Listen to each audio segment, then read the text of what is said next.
Desde hace más de una década, en Chile se instaló con fuerza un concepto clave: percepción de seguridad. Comenzó por un análisis con la ciudadanía y hoy lo llevamos a las empresas y a sus trabajadores. Las encuestas lo reflejan con claridad. Hoy, 8 de cada 10 chilenos cree que la delincuencia aumentó en el último año.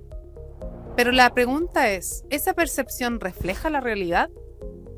Allí surge una brecha entre lo que sentimos y lo que realmente ocurre. Porque hay una gran diferencia entre hablar de una esquina que parece insegura a enfrentar un lugar donde efectivamente se han producido delitos violentos. La estrategia cambia, o debería cambiar, según si hablamos de una sensación ciudadana o de hechos concretos. Por eso, distinguir entre percepción y realidad es un ejercicio práctico que permite diseñar estrategias eficientes y diferenciadoras. Porque son realidades distintas el enfrentar la delincuencia común que a bandas organizadas y al crimen transnacional. Y esta diferencia importa. La percepción es más que un concepto, condiciona nuestras rutinas, define decisiones de inversión, cambia la forma en que nos relacionamos y moldea la confianza que tenemos como sociedad. Por eso, la tarea es clara: acercar la percepción a la evidencia y traducir esa evidencia en acción. Bienvenidos y bienvenidas al seminario La brecha del miedo. Percepción, evidencia y estrategias efectivas para la seguridad.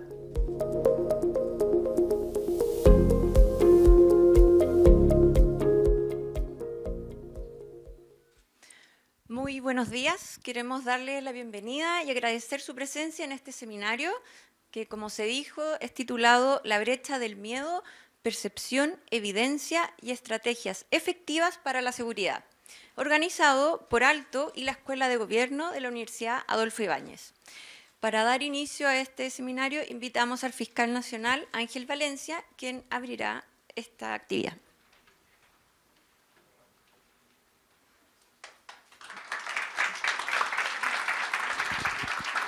Muchas gracias.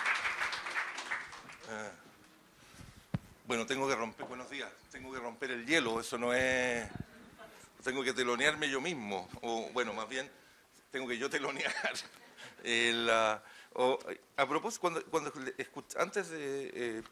tengo algo preparado que trabajamos con el equipo, pero recordaba hoy día en la mañana que me enviaron en un grupo de WhatsApp de la oficina una nota de una columna de un fiscal que es profesor de la Universidad de Talca, en el que hablaba acerca de las métricas y se refería y hacía una alusión o referencia más bien a unos comentarios del director técnico de la selección chilena de fútbol masculina sub-20. Y entonces planteaba que Nicolás Córdoba, que lamentablemente le fue re mal en el campeonato mundial, decía que habían jugado muy bien de acuerdo a sus métricas, pero que los neófitos eran incapaces de percibirlo, y entonces hacía referencia a los periodistas deportivos y particularmente a la hinchada. Porque la verdad que no fue harto mal, pero de acuerdo a sus métricas habíamos jugado muy bien. Y recordaba, y le comentaba a la subsecretaria de Estado hace un momento atrás, una vieja frase futbolera respecto de que el del tablón no se equivoca. A lo mejor los que no son muy futboleros aquí no lo saben, pero eso hace alusión al hincha que pide un cambio o al hincha que se frustra porque no ve una reacción de parte del director técnico, y probablemente eso obedece a que el hincha tiene una visión periférica de la cancha desde la galería, que el director técnico desde la banca no alcanza a percibir. Bueno, y recordaba eso a propósito de la actividad de hoy día y respecto de la pregunta que me pidieron que respondiera. Era de tratar de explicar básicamente cómo es posible que exista esta brecha, este gap, dirían los gringos, entre lo que la ciudadanía percibe, ¿no?, y los resultados que tratamos en algunos momentos de transmitir, y que aparentemente irían en una dirección distinta. Y respecto de eso, es que preparamos más bien, o me prepararon, pero ya las leí, alguna nota. Bueno, agradecer la invitación a participar en este seminario y insisto, tal como lo dije hace unos momentos atrás, celebro que se genere espacio como este, donde distintos sectores del Estado, la academia y la sociedad civil podamos conversar sobre seguridad desde una mirada seria, basada en evidencia, como lo hemos dicho muchas veces, quizás hasta la majadería, pero sin perder de vista la dimensión humana de este fenómeno. El título de la jornada, La brecha del miedo, es en sí mismo una gran provocación, porque todos de alguna manera vivimos esa brecha. Todos en esta sala conocemos a alguien que ha sido víctima de un delito o que teme serlo. Todos hemos sentido, en mayor o menor medida, esa mezcla de ansiedad, frustración y desconfianza que genera la violencia cotidiana. Que también comentaba hace un momento con la subsecretaria que todos tenemos una visión como funcionario, llegamos a nuestra casa y también le decimos a nuestros hijos, a nuestros seres queridos que no vuelvan muy tarde porque la cosa está muy difícil afuera. Sin embargo, cuando revisamos los datos, las cifras duras, los informes técnicos, las tendencias históricas, muchas veces esa sensación, como hemos visto, no coincide con lo que los números arrojan. Y ahí está precisamente la brecha del miedo, un espacio de distancia entre lo que la ciudadanía siente y lo que las instituciones registran. Me parece que el origen de la brecha no está solo en la cantidad de delitos que se cometen, sino en cómo esos delitos son percibidos, relatados y amplificados. El miedo, en buena parte, se construye y como toda construcción social, tiene actores, tiene lenguaje y tiene consecuencias. Vivimos en una época donde la inmediatez y la imagen dominan la conversación pública. Un hecho violento, grabado y difundido en segundos, tiene más poder que 100 estadísticas. Pero reducir la brecha, por favor, no significa negar el miedo. El miedo es legítimo, el miedo es necesario, a veces incluso el miedo es sano, es saludable, pero la tarea de las instituciones no es desmentirlo, no es negarlo, sino comprenderlo y responder a él con eficacia, pero también con empatía. Desde la perspectiva del Ministerio Público, podemos afirmar que Chile enfrenta desafíos importantes en materia de criminalidad, especialmente vinculados al crimen organizado, al narcotráfico, a la trata de personas, al tráfico de armas y a los delitos violentos, muy violentos en el último tiempo. Sin embargo, también es cierto que nunca antes se habían desplegado tantos esfuerzos coordinados entre las instituciones encargadas de la persecución penal. Hoy contamos con equipos especializados, como la futura Fiscalía Supraterritorial, dedicada a perseguir el crimen organizado con alcance nacional e internacional, el equipo ECO, enfocado en homicidios de alta complejidad y en secuestros en contexto de crimen organizado, o las unidades tanto de delitos económicos en la Fiscalía y ambientales, como la unidad especializada en anticorrupción, que fortalecen la rendición de cuentas y también contribuyen a una mayor transparencia. La evidencia muestra avances concretos, más formalizaciones, más investigaciones complejas, más bandas articuladas, más condenas en casos de alto impacto. Quisiera decir además que un aumento muy significativo también de la población carcelaria, si eso pudiera considerarse un resultado. Una consecuencia de esta actividad, por lo menos lo es. Pero esos resultados muchas veces no logran permear la percepción ciudadana porque los tiempos institucionales son distintos a los tiempos del miedo. La brecha entre percepción y evidencia no se debe solo a un problema de comunicación, de eso no cabe duda. Nos parece que se debe, sobre todo, a una crisis de confianza. Cuando una persona ve en televisión que hubo un homicidio, un portonazo, un abordazo, un incendio, y luego escucha que los delitos bajaron un 10% en esas categorías, la reacción natural debería ser la incredulidad. Y eso es comprensible. Esa distancia entre experiencia y evidencia genera un efecto corrosivo, erosiona la legitimidad institucional. Y cuando las personas dejan de confiar en que las instituciones son capaces de protegerlas, comienzan a buscar respuestas en la desinformación o en soluciones simplistas. Por eso, reducir la brecha del miedo no es solo un desafío comunicacional, es, ante todo, un desafío institucional, ético y político. Nos parece que hay al menos 3 caminos complementarios. Primero, que duda cabe porque tiene una base objetiva, fortalecer los resultados.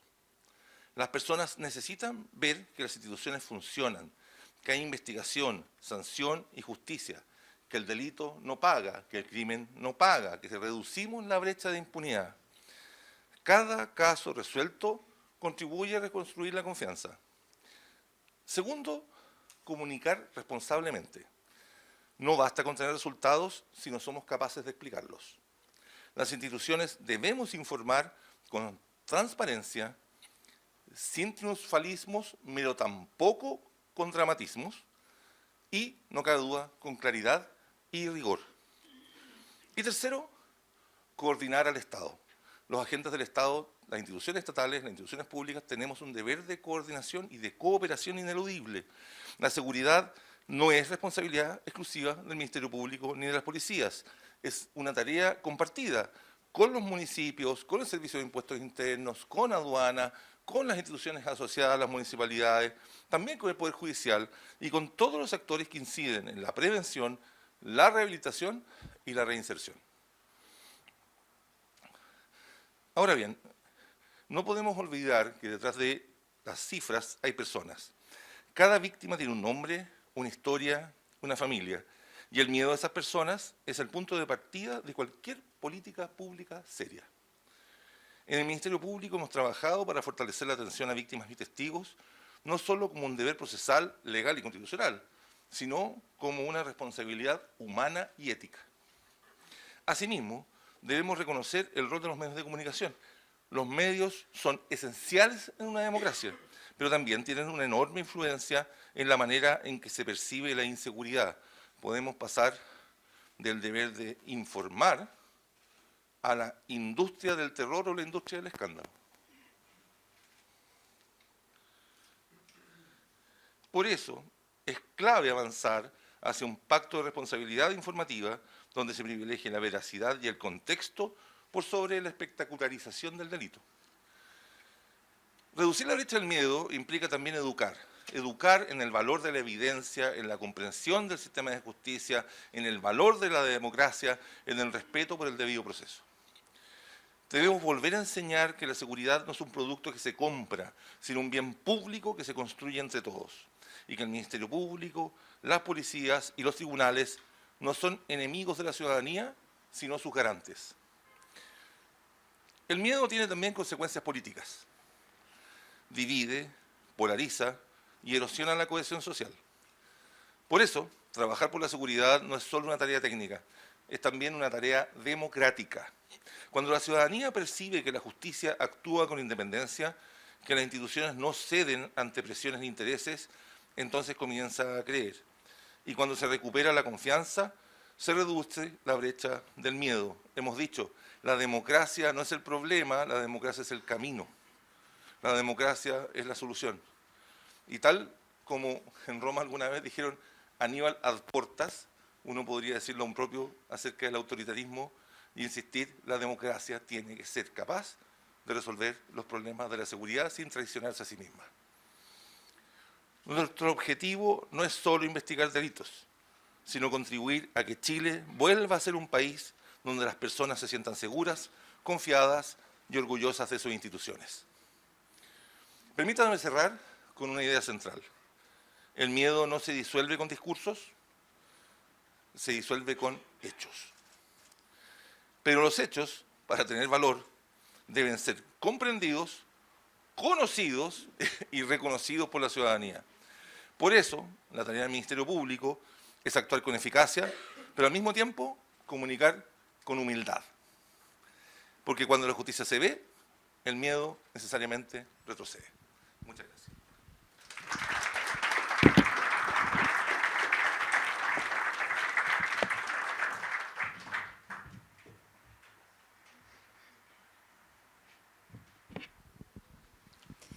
Muchas gracias, fiscal.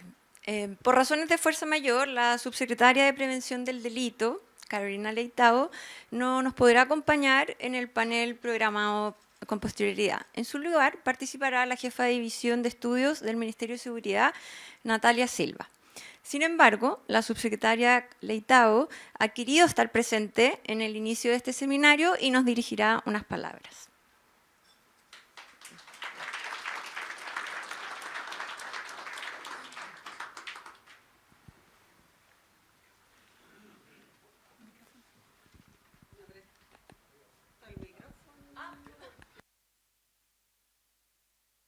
Creo que por las grabaciones y otras cosas es necesario.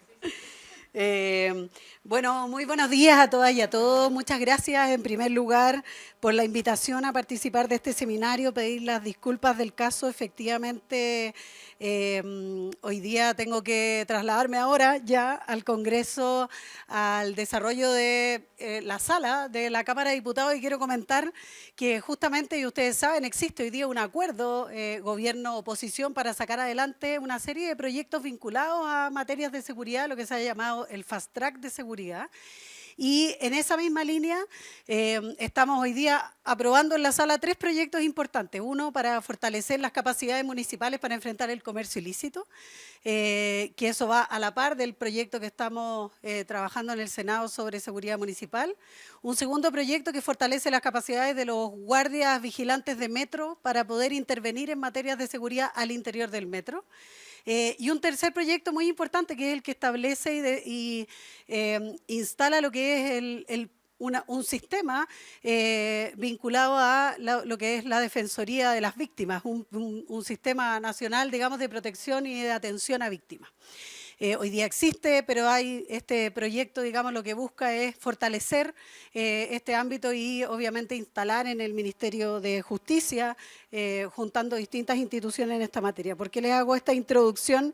Porque justamente hoy día estamos en una agenda de seguridad que está priorizada y que tiene recoge una serie de elementos que son muy importantes y que todos ellos tienen que ver con el tema que este seminario se ha planteado como desafío de abordar. Así que por eso agradecer la invitación a este mismo, y también creo que el título de este encuentro, por supuesto, no es casual o no tiene... O sea, tiene mucho sentido porque apunta directamente al corazón de uno de los desafíos más complejos que enfrentamos hoy día como sociedad, como país, que es este creciente desajuste entre la evidencia sobre la delincuencia y la sensación de inseguridad que afecta la vida de las personas.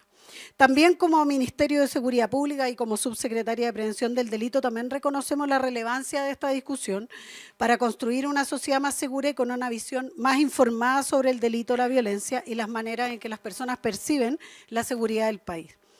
Y la verdad es que los datos, si bien son elocuentes, no podemos ignorarlos. Reportes como el de Global Safety Report nos sitúan entre los países donde las personas se sienten menos seguras al caminar. El quinto lugar a nivel mundial, y a nivel nacional el 67% de nuestra población se identifica el crimen y la violencia como su principal preocupación. Es una cifra que duplica el promedio global. Pero este temor no es una abstracción, así también lo señalaba el fiscal. La verdad es que es una fuerza que limita la vida diaria de las personas, que nos hace cambiar recorridos cotidianos, que restringe el uso de los espacios públicos y que en definitiva erosiona nuestra calidad de vida y también la cohesión social.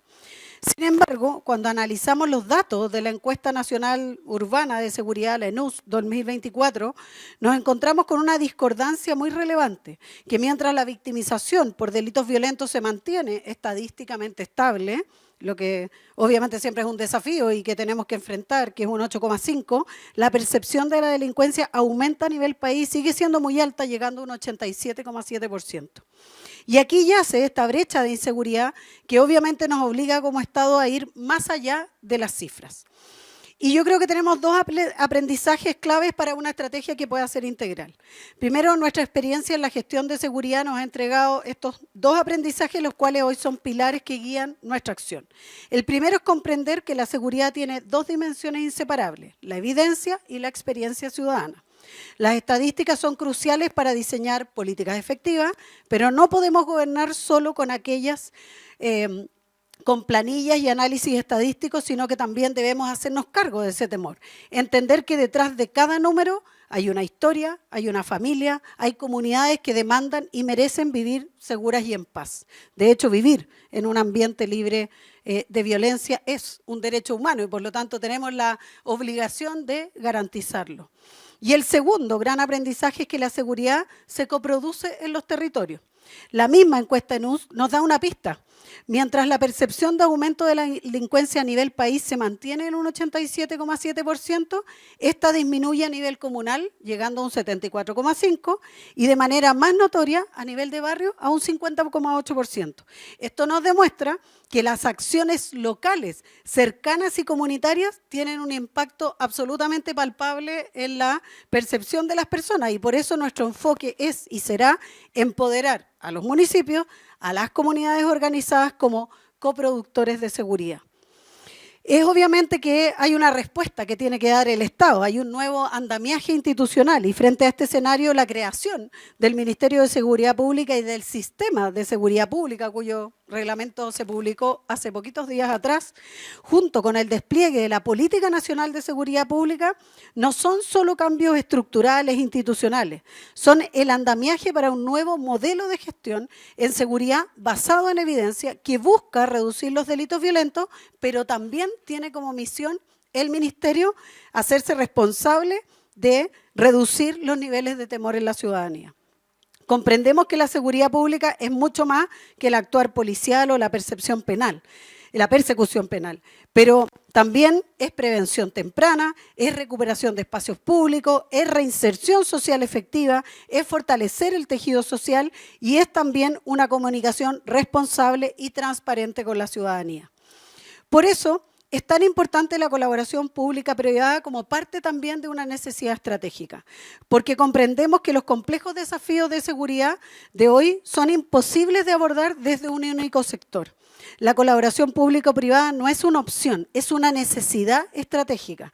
Desde nuestra perspectiva, esta colaboración presenta oportunidades muy claras, pero también desafíos que debemos gestionar. Lo hemos visto con herramientas concretas, en el caso implementadas por la subsecretaría, como el patrullaje preventivo inteligente con los municipios, que gracias a distintas analíticas ya muestra reducciones delictuales de hasta un 8% en zonas intervenidas en 55 comunas, solo aplicando inteligencia artificial, datos en relación a cómo se mueven los ciudadanos en distintos sectores y cómo se focalizan los patrullajes, algo que pudiese ser algo tan sencillo, pero que esa herramienta no la tenían los municipios para poder definir sus patrullajes municipales de seguridad preventivos. Por otro lado, el sistema de teleprotección con inteligencia artificial CITIA, que integra más de 2.000 cámaras de televigilancia del mundo público y privado y 700 pórticos también de instituciones públicas y privadas, generando un ecosistema de vigilancia que sería imposible de construir para el Estado por sí solo. Por supuesto que esta colaboración tiene desafíos: alinear culturas y ritmos, asegurar la sostenibilidad de los proyectos y fundamentalmente establecer una gobernanza de datos clara, ética y segura. Por eso, también hoy día tenemos un desafío, que es la implementación de la Ley de Seguridad Privada, esta ley publicada en el Diario Oficial el 21 de marzo del 2024, pero que establece un nuevo marco regulatorio para las actividades de seguridad privada y que empieza su implementación ahora, su vigencia, el 28 de noviembre. Se trata de una normativa que releva el rol complementario de actores privados en materia de seguridad, estableciendo mayores estándares para el sector, mayor capacidad fiscalizadora y mejor formación de guardias y vigilantes privados. Esto permite que el sector privado sea un complemento regulado y profesional al rol del Estado. Nuestro desafío es seguir construyendo puentes, gestionando estas tensiones y maximizando las oportunidades para que la colaboración se traduzca en definitiva en una mejor calidad de vida para todos y todas. Por eso, cerrar la brecha del miedo no es una tarea sencilla, requiere de un Estado que escucha, que basa sus decisiones en evidencia, pero que nunca pierde de vista la dimensión humana del temor. Requiere empoderar a lo local y requiere construir puentes sólidos de confianza interinstitucional y también de colaboración público-privada. Y este seminario, creo yo, y por eso agradezco la invitación, es uno de esos puentes. Es un espacio para reflexionar, para compartir evidencia, pero también para diseñar juntos estrategias más efectivas que nos orienten para seguir avanzando en nuestro objetivo común. Construir un Chile donde la seguridad pueda ser vivida por todas y todos sus habitantes es una necesidad y por eso gracias por la invitación y por supuesto feliz de seguir colaborando en esta instancia, así que muchas gracias por la invitación.